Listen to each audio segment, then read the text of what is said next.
Alors, Gemini Man, film de Ang Lee. Tout à fait. Donc, qui revient pour son nouveau film après Billie Lynn, qui avait été un échec assez retentissant malheureusement. Et cette fois, on suit donc Will Smith autour du monde, qui est confronté à son clone de 25 ans plus jeune que lui. Et donc, il est accompagné de Mary-Elizabeth Winstead pour dénouer les fils d'une énorme conspiration internationale orchestrée par Clive Owen. Globalement, en fait, le scénario, il a 20 ans, il date des années 90, c'est un high concept comme on pouvait s'y attendre dans les années 90, sauf que c'était encore trop compliqué à l'époque de faire le film parce que ça demandait des technologies de pointe pour rajeunir Will Smith qui n'était pas encore au point. Donc effectivement, on peut se demander la pertinence de faire ce film en 2019.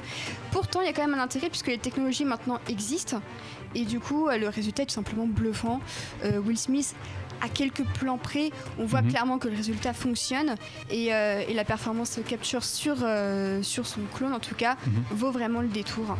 Le souci en fait c'est le scénario vraiment qui a pas beaucoup évolué depuis les années 90, on a l'impression. C'est un peu le problème puisque les personnages sont assez stéréotypés, ils passent d'un point A à un point B sans réelle consistance. Mary-Elizabeth Winstead n'a aucun arc, vraiment elle se contente de suivre Will Smith et de déclamer 2-3 répliques censées être drôles mais qui tombent totalement à plat à chaque fois. Conscience du spectateur un peu peut-être. C'est ça, mais même il n'y a vraiment aucune plus-value émotionnelle en fait, c'est vraiment que des archétypes et on a vraiment de la peine à s'y attacher. Peut-être qu'au final le personnage le plus attachant c'est le clone numérique de Will Smith. Est-ce que ça poserait pas quand même quelques questions au final sur la véritable entreprise du film qui est de nous faire aimer un clone plus que son interprète principal, puisque pareil le souci c'est que Will Smith il est vraiment il fait le minimum syndical clairement. Pour son clone on sent qu'il a quand même tenté de faire quelques efforts, mais en tout cas pour sa performance en tant que Henry Brogan qui a 50 ans ça reste extrêmement compliqué. On a l'impression qu'il s'est pas totalement remis de Suicide Squad, ce qui est quand même un problème puisque le film a 3 ans cette année.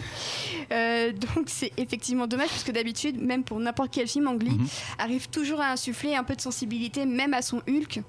Quoi qu'on en dise, il y avait quand même des thèmes très intéressants qui étaient abordés, que ce soit même Raison et Sentiment, l'adaptation de Jane Austen avec ses 2 sœurs perdues dans la campagne anglaise, ça fonctionnait, ou même Billie Lynn forcément, qui bénéficiait déjà du HFR. Il y avait aussi une énorme plus-value émotionnelle qui apportait une vraie authenticité à l'ensemble. Donc ici, c'est pas du tout présent. Tu parles justement des effets spéciaux et des technologies spectaculaires. Est-ce que tu peux nous en dire plus ? Et est-ce qu'au moins le film vaut le déplacement pour ça ? Alors effectivement, donc la technologie HFR, on en avait déjà entendu parler à l'époque du Hobbit. Donc ça fait quand même 6 ans. Et ici, clairement, c'est absolument c'est spectaculaire.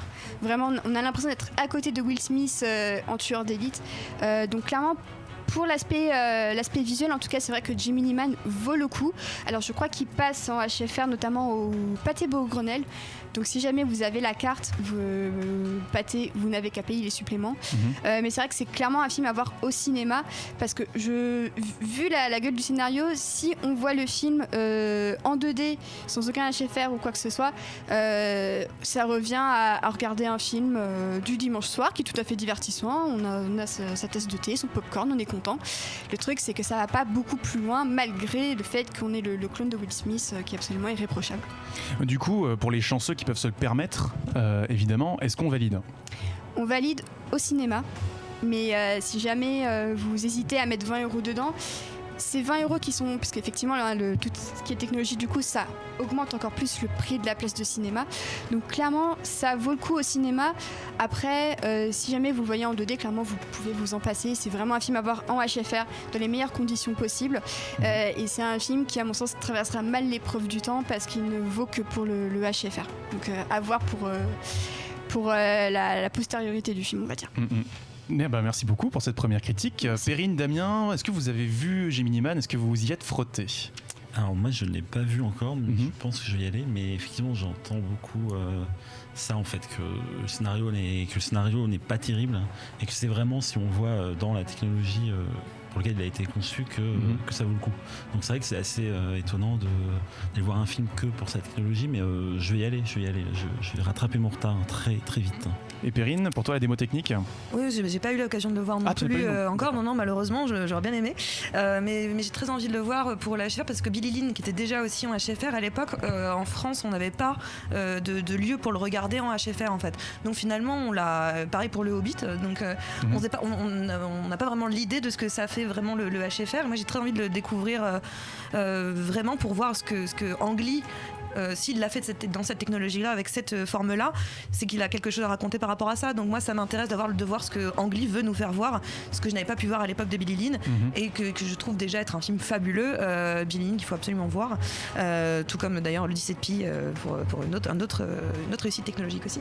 Mais non, pour le talent d'Ang Lee, j'ai très envie, même si tout le monde dit en effet que le scénario est écrit sur un coin de table et que c'est pas fou quoi. Mais je m'en fous. Cédric, je te vois frétiller. Ah bah là, je suis à peu près d'accord avec Perrine. Non, bah, elle a raison, Billie Lynn, c'est fou.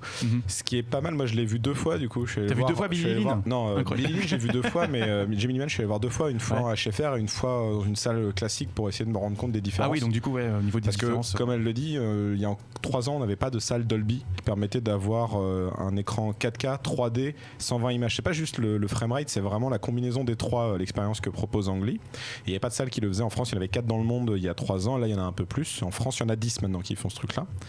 Et donc clairement, quand j'ai vu le film, c'est une vraie claque technique. Et il y avait des plans, je me disais, ça passe pas trop, mais peut-être qu'en 24 ça passerait mieux, et que mon œil étant habitué à la 24 depuis que le cinéma est cinéma, j'ai un œil qui est forgé à ce format-là, et qu'il faut peut-être désapprendre pour réapprendre notre truc. Donc je suis allé le voir dans les 2 formats, et effectivement les scènes qui passaient en 120 passent plus en 24 et inversement. Donc c'est intéressant parce que c'est un film qui est à la croisée d'une cinématographie classique avec une grammaire du cinéma classique, et qui tente une nouvelle approche avec par exemple les scènes d'action. Il y a beaucoup de plans séquences qui sont truqués, et en 24 images le truc se voit énormément. Là on voit actuellement là où la... Non, on le voit plus. Il y avait une scène à moto, en fait, la course-poursuite à moto. Ouais. Oui. On voit que c'est des mannequins en 3D. En 24 images, c'est très gênant. Alors qu'en 120 images, ça passe nickel. En fait, il y a un effet de réalisme.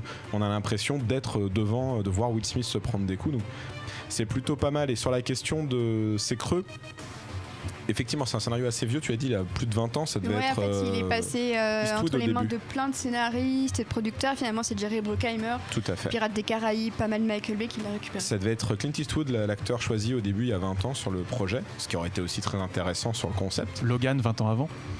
Peut-être. Mais là, clairement, en fait, c'est marrant parce que Billie Lynn, c'est un film qui n'était peut-être pas le plus époustouflant visuellement. Enfin, en tout cas, il n'y avait pas des scènes d'action incroyables à part une ou deux de guerre, mais le fond du film, le propos du film, je pense, devait marcher avec le HFR. Donc, on ne peut pas l'attester parce qu'on ne l'a pas vu, nous, français, mais les journalistes américains et anglais qui l'ont vu disaient que clairement le fond et la forme se répondaient. Là, on sent que c'est un film qui sert un peu de vitrine à cette technologie, et donc il y a plus de scènes d'action. Il y a un scénario que Ang Lee n'a pas trop eu le temps de façonner et qu'il a pris un peu tel quel. Donc c'est vraiment un projet assez intéressant qui mérite de se voir en HFR. Et est-ce que ça durera dans le temps, est-ce qu'il va vieillir ? Peut-être qu'il vieillira mal, mais j'ai envie de dire, on se souvient tous, si on étudie un peu le cinéma, du chanteur de jazz, qui est le premier film parlant. C'est pas un très bon film, ce film. Enfin, c'est même un très mauvais film avec des blackface et tout, mais on s'en souvient parce qu'il y a 10 minutes chantées. Si on se souvient de ce film comme étant un des premiers jalons d'une nouvelle technologie qui pourrait se populariser, moi ça me va parfaitement. Il remplit son rôle à ce niveau-là, en fait. On a oublié Beowulf quand même. C'est pas pour la 3D. Mais c'est pas la même technologie. Ouais. Mais enfin, là, c'est pas de la 3D CGI. Là, c'est vraiment la 3D, la 4K, HFR avec en plus un panel de couleurs beaucoup plus approfondi, font que par exemple les explosions dans le film, quand tu les vois dans le film, il y a un détail dans les explosions assez dingue. Tu as l'impression de voir l'explosion devant toi. En 2D, c'est une explosion classique quand tu la vois. Enfin. C'est vraiment, on a. Même pour l'eau.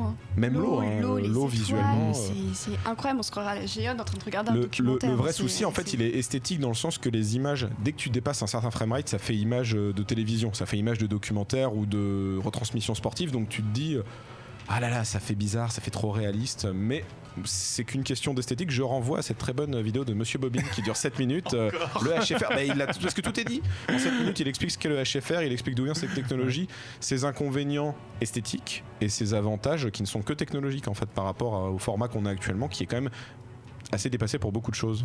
Chloé, est-ce que ça t'enthousiasme ? Moi vraiment, pour être très très honnête, j'avais vu la bande-annonce au cinéma, j'ai rien compris de la bande-annonce, à part le fait qu'il y avait 2 Will Smith, je comprenais pas. C'est suffisant. Ça pétait de partout, il y avait de l'action, mais je me suis dit, ça va être encore un blockbuster d'action lambda, moi je vais pas voir ça quoi. Mais de ce que vous en dites de la technologie et de l'effet visuel, si ça pousse à la curiosité, parce qu'on se dit qu'il y a quelque chose d'un petit peu plus, parce que oui, vraiment du peu que j'en avais vu, j'avais dit non c'est bon, Vraiment, hors plateau, j'avais dit à Karel, moi la critique, très franchement, j'ai pas envie de la faire là-dessus, quoi. Si je peux m'épargner ce film, je me l'épargne.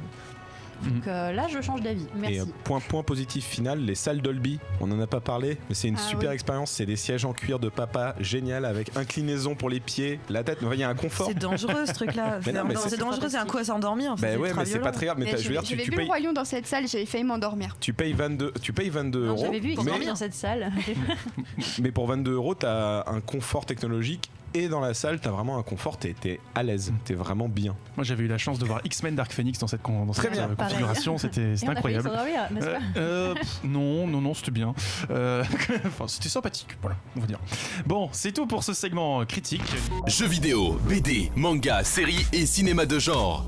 L'actu Pop & Geek, c'est dans Hyperlink, votre cocktail de bulles et de pixels, avec Karel et son équipe, tous les dimanches à 17h en direct sur VL.